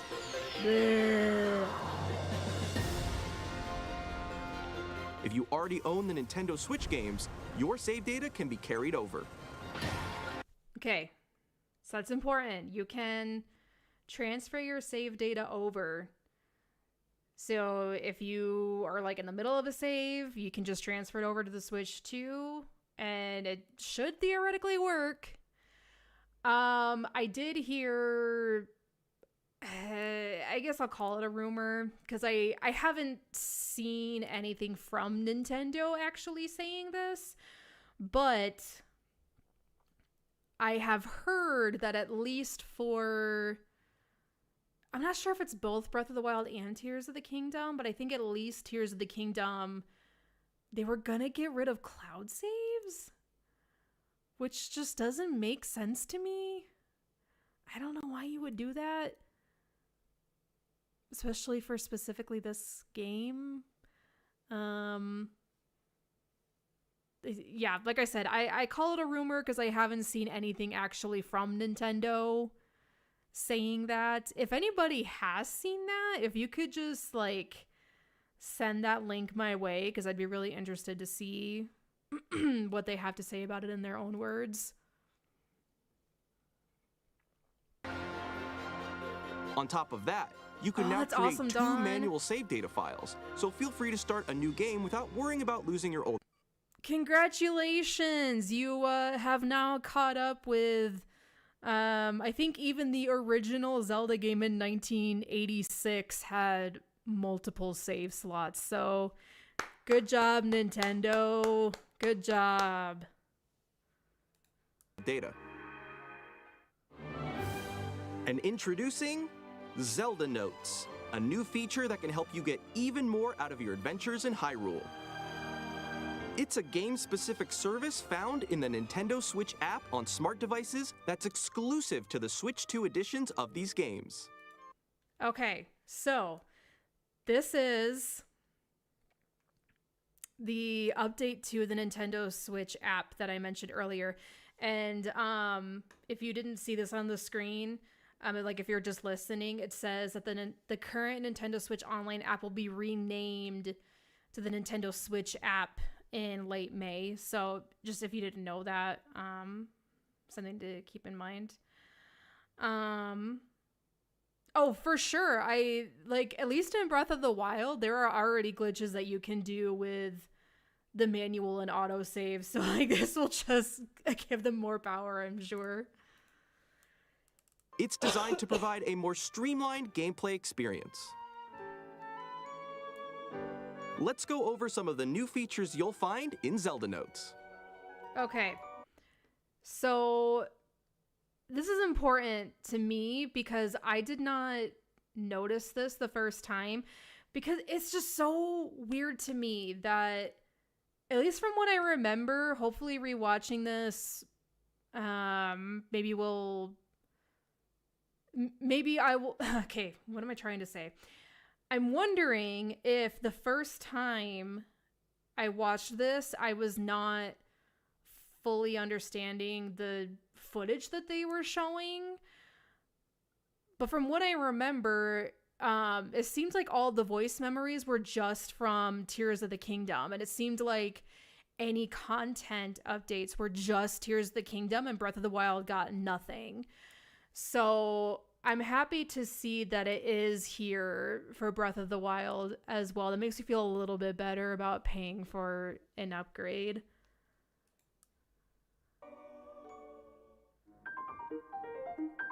Sometimes, it can be tough to locate shrines you haven't cleared or Koroks hiding around Hyrule. That's where navigation comes in handy. Guidance activating. Proceed north. It'll provide a helpful, voiced guide. Your destination is north of here and close. Your destination is above. Your destination is above. That's gonna be my favorite part about the navigation. Don't just tell me I need to go north. I need to know, is it above me? Is it below me? Is it like diagonal to me? Because I was like, if they're not going to be super specific, there's going to be, I don't want to say no point to the navigation, but it's definitely going to lesser its quality. So I'm glad that they included that. Your destination is nearby. You have reached your destination. Guidance deactivating. Okay. Location. So you can do towers, shrines, light routes. I mean, overall, I think it's a really good feature to add. It's, I think, a net positive. But man, we really should have had something like this from the start for both games. And like, it's more understandable that they didn't for Breath of the Wild. I'm not sure if the Nintendo Switch online app was even a thing when Breath of the Wild came out. Yeah, haha. Korok GPS, and it's an Apple Maps for Link. Turn left at the second Korok. But I do think they definitely should have had something like this already for Tears of the Kingdom when it came out. Because the thing is that, I mean, okay, how do I say this? Obviously, as children grow older, they're going to be playing this game for the first time. There will be future generations, just like today, there are people playing, you know, A Link to the Past from over 30 years ago for the first time. So I don't want to say, well, everybody who was going to play Tears of the Kingdom have played it already, because fundamentally that's just not true.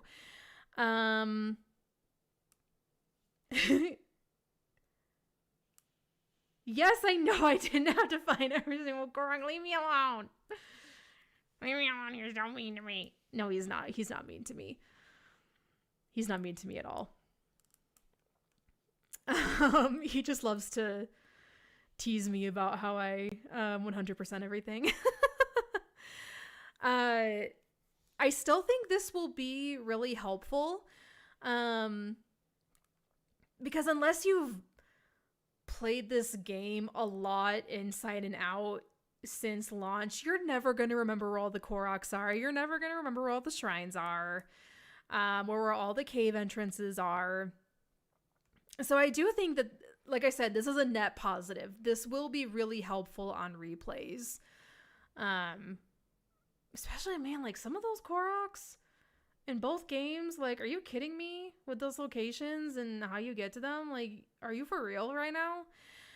So I do really like that they added this. Such a missed opportunity that they didn't use an in-character voice for the navigation. Like, why not have something like Navi or Fi?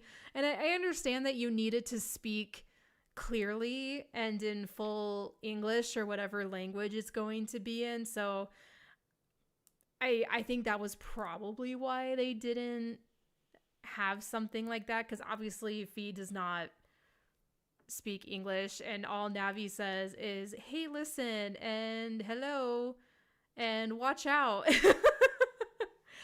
But I mean, obviously they could, I mean, you can do anything today with the technology and AI. I'm sure they could have done something if they really wanted to, but it doesn't even have to be those characters. It could have been anybody. So I do think that's a really missed opportunity. That's probably my only big complaint about the navigation. Give it a try as you search for all sorts of things. When you visit certain places, you can hear voice memory. Did you see that?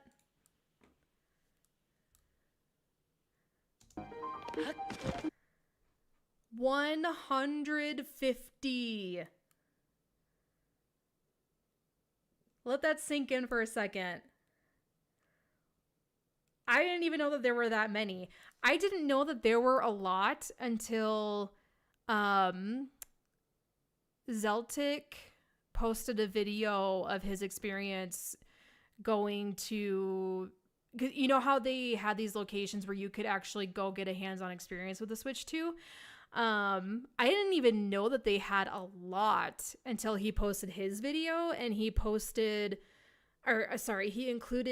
a screenshot, I think, of all of the voice memories on the map, and I was like, holy crap, that is way more than I thought there was. And so now here I'm noticing for the first time that it says there's 150 just in Tears of the Kingdom. So I'm very excited for that.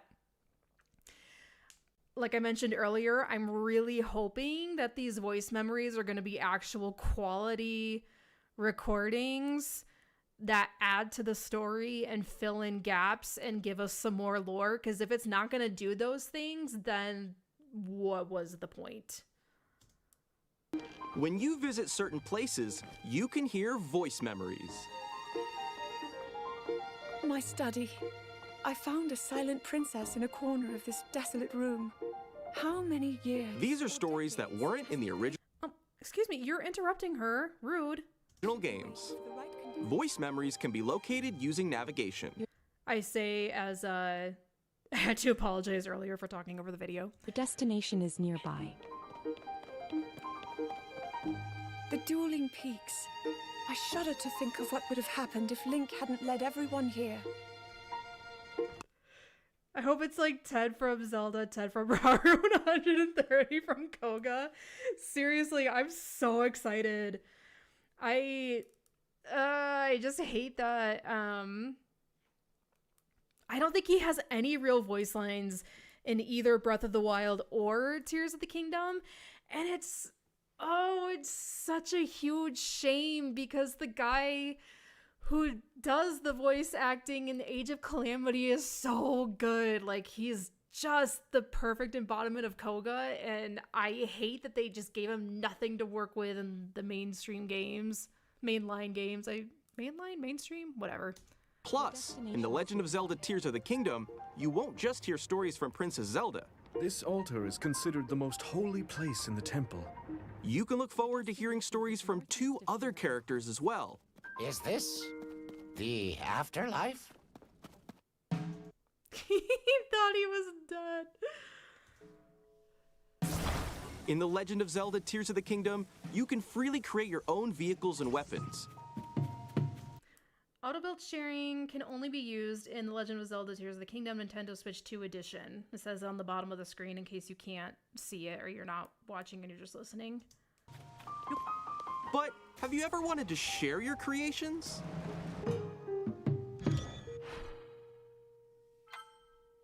With auto-build sharing, you can create QR codes to share blueprints with others, even on social media. When receiving a QR code, you can scan it with Zelda Notes and use materials to auto-build the creation in your game. I don't recognize that shield. Is that in the original Tears of the Kingdom game? I've only played it once and it was... Gosh, man, was that close to a year ago already? That's crazy. Yes, Age of Calamity is the Hyrule Warriors one. So good. It was so much better than I thought it was going to be. I actually have been itching to play it again already. Okay, the auto build sharing. This runs into the same issue as the navigation for me. The difference being that the navigation actually has some real usefulness to it, even for people who have already played the game once. Because, again, you're not going to remember where every single thing is. The auto-build sharing, this would have been way more useful when the game first came out. People just are not playing this game the way that they were at launch. And YouTube already has, I don't even know how many videos from people showing their auto build creations. So in my opinion, I think the auto build has already been explored inside and out as much as it can be. People have already discovered basically everything you can do with auto building and that you can't do. Not only that, but you're required to add people as friends, which not everybody is going to want to do. Parents may not want their kids doing that. Really great in theory, but it's about 2 years too late. I personally don't see the use of this. Like, it's not bad that it's there. It's not taking away from the app, but ultimately, what is it really adding? This might be the weakest part of the app for me.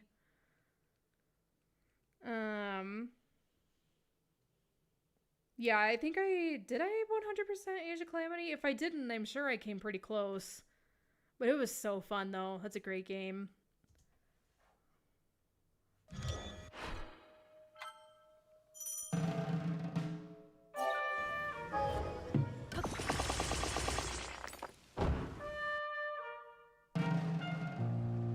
Another thing you can do with QR codes is gift in-game items to other players.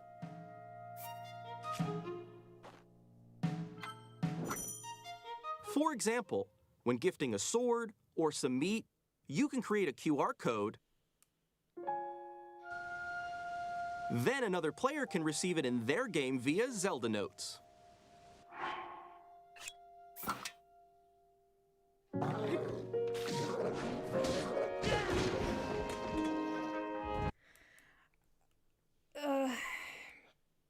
This is basically the same thing as the auto build sharing to me. It's 2 years too late. Because again, people are not playing this game the way that they were at launch. And again, you're required to add friends, and not only that, but you have to bug your friends to send you items. So I was like, oh, I really need this sword. Can you send me one? Oh, okay, let me try to get the app going. And I don't know if I even have this. Let me see. And again, it doesn't take away from it, but what is it actually adding? What net positive is there to this really in the end? Like, other than, like you said, Kenzie, the only thing that I could think of was if you make a second account. Like, Mr. Pam and I share a family subscription. I'm assuming we could, because, like, we're friends on Nintendo as well. So I'm assuming we could item share as well. So I could always try to steal items from him, I guess, but yeah, item sharing and auto building sharing, my ultimate consensus is, what's the point?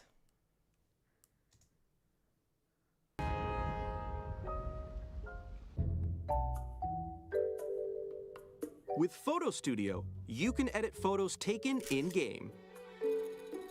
By sending your pics to Zelda Notes, you can crop them and decorate them with stamps. Or add a QR code to share your creations.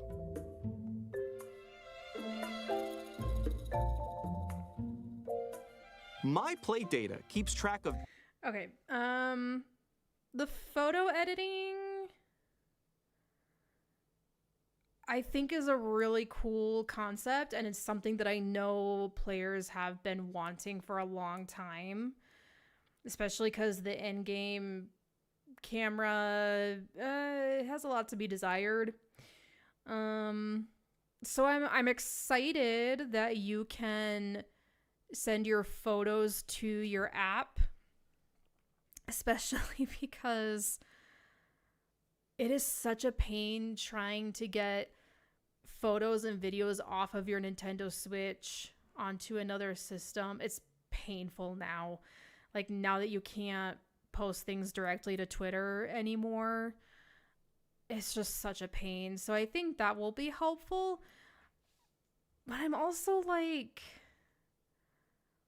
what? What? Why? There's so little here to begin with, but then also, like, why would I want to put on a stamp of just the logo? I don't get it. Is it just me? And decorate them with stamps. I mean, maybe they'll add more. I want to see what these icons are here. Do they just not have any yet, or did they just not share them? I don't know. Oh my gosh, it's going to be so funny when people glitch sharing the Master Sword. That's going to... I don't know what it's going to do to the speed running, but it's going to do something. Or add a QR code to share your creations. Yeah, the looks great. My Play Data keeps track of different records since your adventures began, such as the number of enemies you've defeated. I am actually like the nerd in me who loves data of the games that I play. Like, I mean, just in this stream alone, how many times have we mentioned that I have such a compulsive need to 100% all of my games? Like, the fact, I mean, I like stats to begin with. I even like having silly little stats like, how many treasure chests have I opened? How many of this enemy have I killed? And whatnot. I think that kind of stuff is fun, and there's no harm in having that. I'm really excited for the medals. You can even earn in-app medals Like, based on your come records. on. This is a 100%er's dream. Aim for new medals and goals, like total distance traveled or rupees collected. Like, if you want me to play your game more, give me fun 100% stuff like this. Also, I just want to point out, this is interesting. You see these dates? Like, this is from 2023, 2024. So I'm guessing that means that if you, and I mean, it could just be a mock-up, like, and they just threw in whatever date. I don't know how they make these. But I'm hoping that's indicative that if you transfer your save data to the Switch 2 and you have the app, that it will pull this from your save data. But I'm just really curious, like, if on the Switch 1, is it keeping track of these things? Is it keeping track of your distance that you've walked? Is it keeping track of how many treasure chests you've opened? So that's what I find this interesting. It could be nothing, but I don't know. I'm just curious. Yeah, exactly, my dear.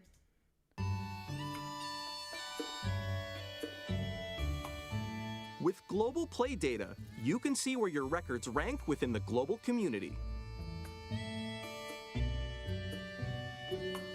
On top of comparing your data with other players around the world, you can also see your gameplay trends. Okay. Gameplay trends. Okay. Yes, I like this. Don't just tell me how many monsters I've killed. Tell me how many of each one. Yes. That is what I want to see.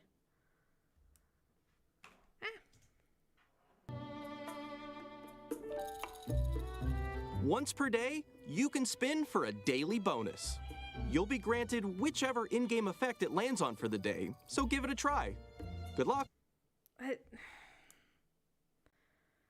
It's just so lame. Like, it's not hard to get any of those things, like, at all. If you're gonna do a daily bonus, can you make it a little bit better?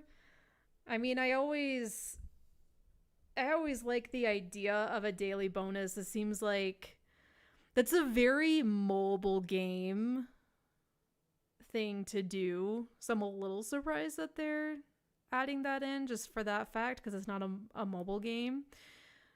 But it's another one of those, yeah, it doesn't take away from the app, but it doesn't add anything either. Like, if you're gonna do a daily bonus, make it worth it.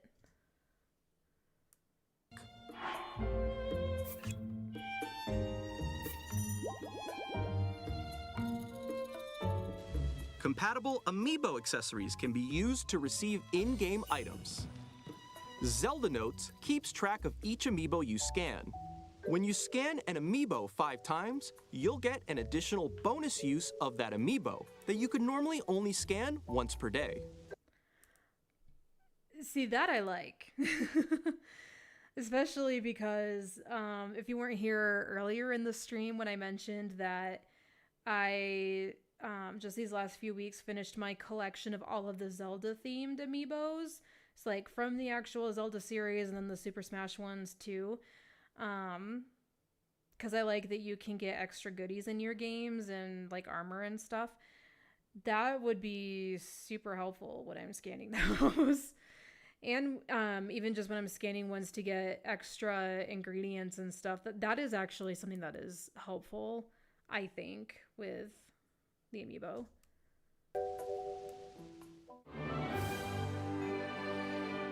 Upgrade your adventures in Hyrule on Nintendo Switch 2. The Legend of Zelda Breath of the Wild and The Legend of Zelda Tears of the Kingdom Nintendo Switch 2 editions. If you already own the Switch games, you can upgrade to Nintendo Switch 2 editions by purchasing upgrade packs. Or access the upgrade packs at no additional cost with a paid Nintendo Switch Online Plus expansion pack membership. Okay, so just to reiterate, because there seemed like there was a lot of confusion about this in the community. So if you already own the games, you do not have to repurchase the games. You can just purchase the upgrade.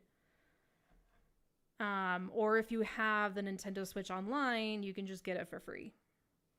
I just want to make that clear. Plus, these new amiibo figures will also be available. If you scan them in The Legend of Zelda Tears of the Kingdom, you might receive a paraglider fabric.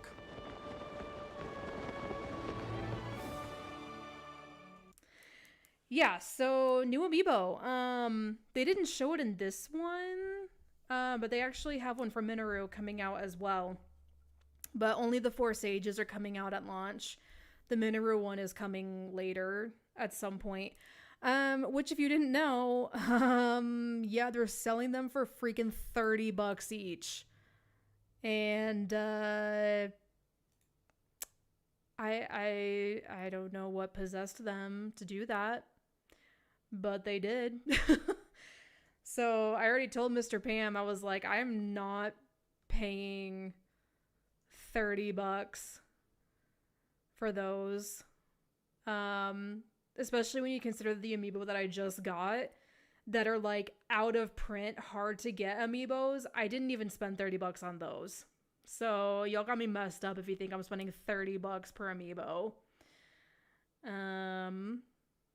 So yeah, that was the overview of the Switch 2 upgrades. Also, for those of you who were not aware,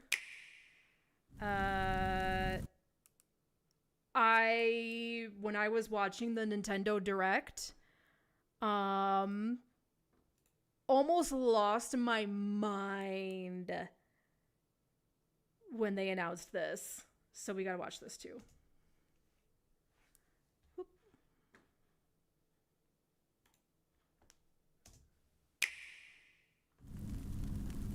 I saw the logo and I was like, wait a second.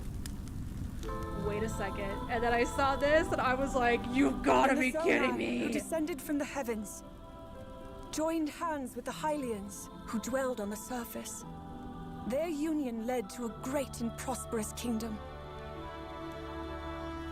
But in time, a terrible evil arose. A war was fought to vanquish this evil, one which future generations would call the Imprisoning War.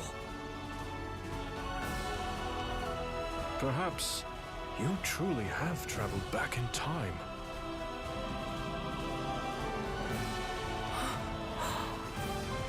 So that's Hyrule Castle? Then Okay, important. The story leading into The Legend of Zelda Tears of the Kingdom. And from what I understand from what Mr. Pam told me, that Nintendo confirmed this game is canon. So it's not like Age of Calamity that was like an alternate timeline, not really canon. This is actual canon. This is what happened in the timeline. So just keep that in mind too. that must mean this really is the past.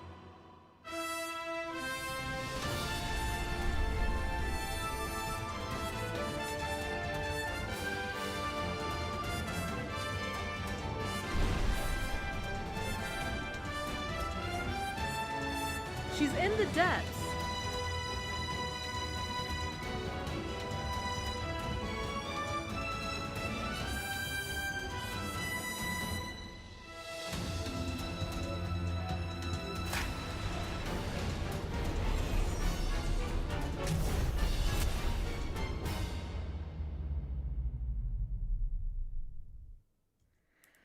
Okay.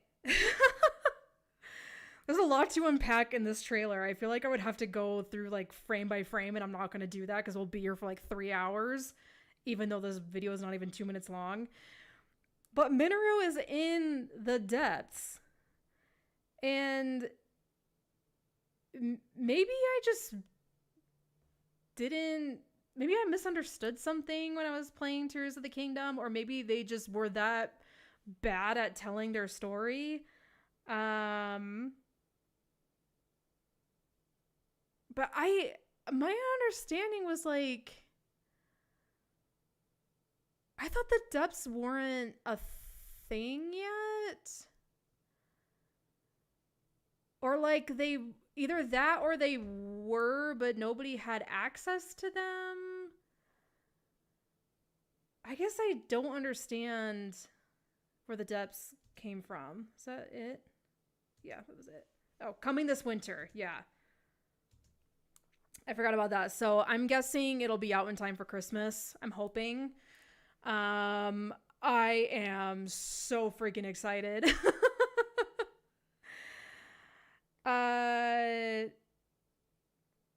So the depths always existed, and then the shrines were built to cover the entrances. Interesting. Okay.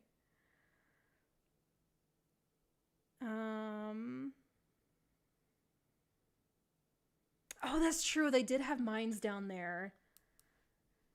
Yeah, I've only played Tears of the Kingdom once, and like I said, that was almost a year ago. So I'm a little fuzzy on what lore there is in the game, which is not a lot, and then they did such a horrible job telling the story. But that's probably a rant for another time. Man, I tell Mr. Pam all the time, like anytime I watch something related to Breath of the Wild or Tears of the Kingdom, or when I'm playing Breath of the Wild, I'm always like, there are so many great things about these games, and there are so many terrible things about these games, and it's like there's no in between. And it's just very frustrating as somebody who's been like actively playing the Zelda games since I was like 10. Like that was just me playing them. I would watch my brother play the games since at least Ocarina of Time came out. Like I vividly remember him having a Nintendo 64 and playing Ocarina of Time when it came out. So that I really, really love the Zelda series. It's probably my favorite video game series of all time. So yeah, these games were just so frustrating for me on so many levels as a Zelda fan. Have I played the DS games? I have not yet. I know Mr. Pam started playing Spirit Tracks. But he was having a hard time with the controls and just felt like he couldn't get used to them. But I do plan on playing them. I've played A Link Between Worlds. I haven't played it on an actual 3DS, so I actually would like to do that just to have the experience. I'm excited to play the other ones though. And yes, I don't think I answered earlier when you were asking about Hyrule Warriors. I am actually playing the original Hyrule Warriors game right now for the first time.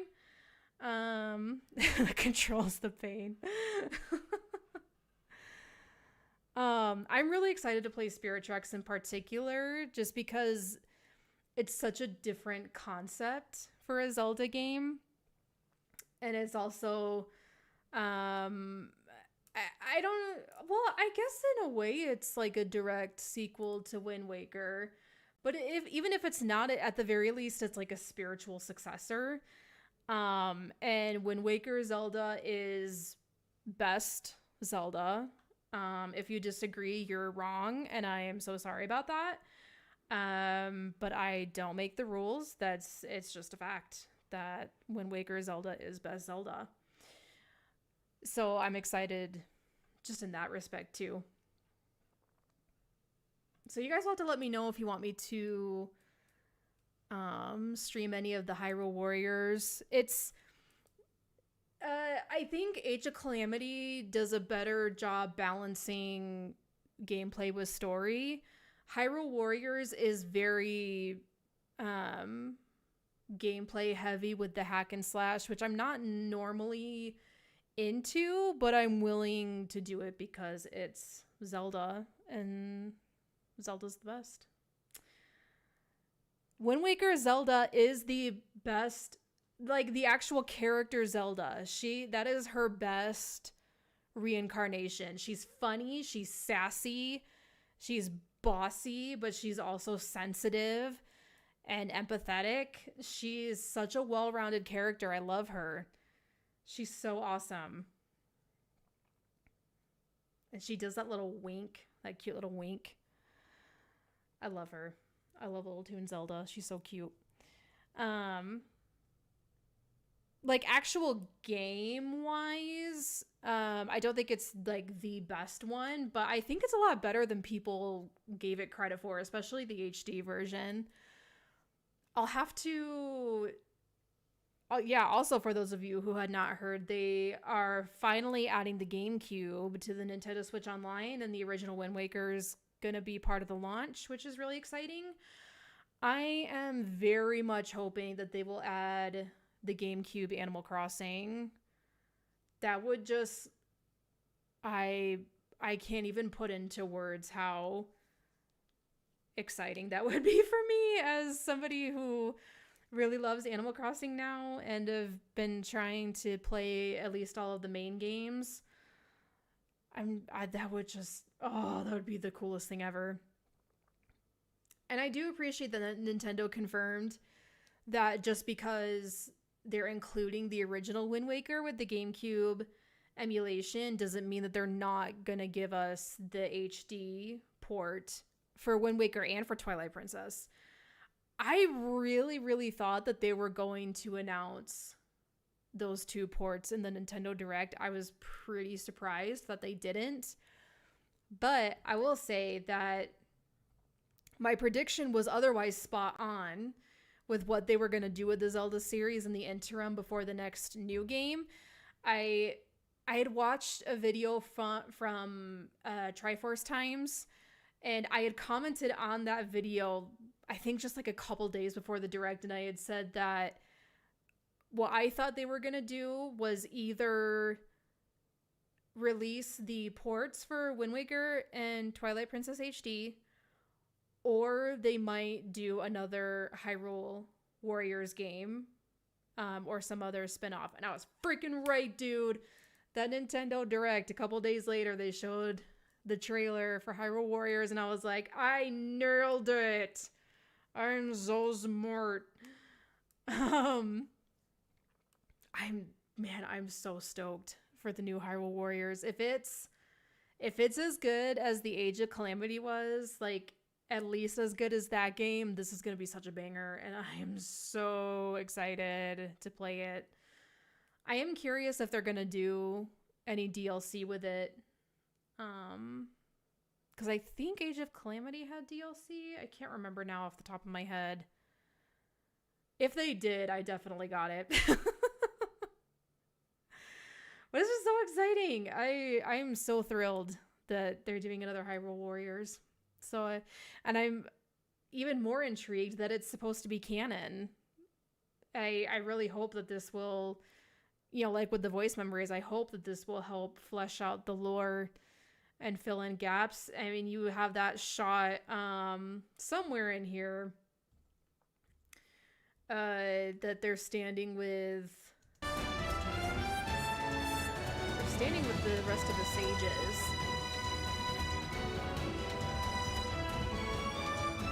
Yeah, Lionel, take it. Man, and yes, and Zelda finally gets to like fight for real. Like, I've been asking for this for so long. It's not gonna be like Age of Calamity where she's like, let me wave around my Sheikah slate. Let me ride around on the Cycle Zero whatever. Like, she doesn't actually really fight in that game. And so I am pretty excited. But yeah, so they're standing with all the other sages. So do we get to play as the sages? Because we did an Age of Calamity. 3, 4, 5, 6, 7. Yeah, all 7 of them are there. So, I mean, it looks pretty obvious that we can play as the main 3, but I want to know if we can play as these 4. And I want to know, are they actually going to get names? Are we going to find out who they are? Are we going to learn about how the Gerudo handled all of this? Like, this is one of the ways that Tears of the Kingdom was just so frustrating and such a letdown, is they just have these nameless fill-in-the-blank sages that have 0 personality. They don't even have names. Like, you want me to feel for them? Like, you've given me literally nothing to work with. Ugh. And I still think that the ancient hero, if the ancient hero is not Rauru and Sonia's son, that he's like some kind of descendant. Personally, that's what I think. I could be wrong, and that would be totally valid if he has no relation to them.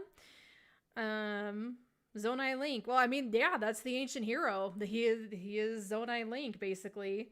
Oh my gosh, a Zonai Terrako? Are you kidding me? Terrako's so cute already.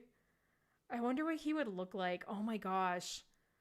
Somebody who is actually good at art should conceptualize what a Zonai Terrako would look like. Oh my gosh. It could be cute. It could be horrifying. Oh my gosh. I don't know if I want to see it now. I only want to see it if it's cute. I only want to see cute Zonai Terrako. Okay, so... Oh my gosh, I've already been streaming for 2.5 hours. I was not planning on being on this long.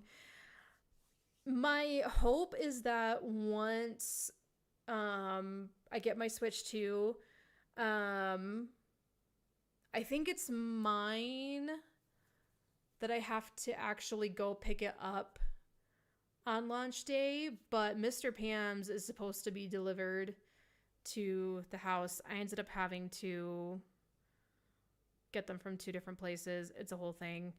But the point is that I got them. My hope is that I can get it set up for streaming as quickly as possible, and we can maybe check out the Zelda upgrades. If you guys would be interested in that, you have to let me know. If you are not in the Discord already and you want to join, Do I have a command for that, actually? Let me see. I know I used to, but... Okay, no, I do not. Either that or Nightbot is down, maybe? I'll make sure that there's a link to the Discord in the description of the VOD, in case you're not in there and you want to join. I don't get to spend a whole lot of time in there personally, but we have a lot of good people in there. People are welcome to advertise their own videos and streams. You know, obviously just make sure it's not something like inappropriate, you know, just be smart about it. We have tons of different channels in there for all kinds of different multiplayer games. If you ever want to find people to play with, that kind of thing. So definitely feel free to join the Discord if you haven't. Hopefully I will get this figured out next time to figure out why this didn't go live on Twitch as well, even though I told it to. I've never had that happen before. So hopefully I'll get that figured out. If I can't, I'll at least be on YouTube. So yeah, I'm hoping I'll be on again before the Switch 2 comes out. But if I'm not, really super appreciate all of you who came out. It just means a lot to me that you were here and that you came to hang out and chat and hear me ramble for hours about my life and also about Zelda and the Switch. I have missed you so much, and I am so happy to be back tonight, and I love you all. I hope that you have been well, and I hope you are taking care of yourselves. It's been a long time since I've signed off from a stream, but I will remind you to make sure that you are drinking your water and taking your medicine. And please make sure you get some movement in and that you get lots of sleep. Please, please, please take care of yourself. Thank you all again for being here. Love you so much. Hopefully I will see you soon. Join my Discord if you want to get notifications for when I go live, or turn on your notifications on Twitch and YouTube. But other than that, I hope you guys have a great weekend, and I will hopefully see you soon.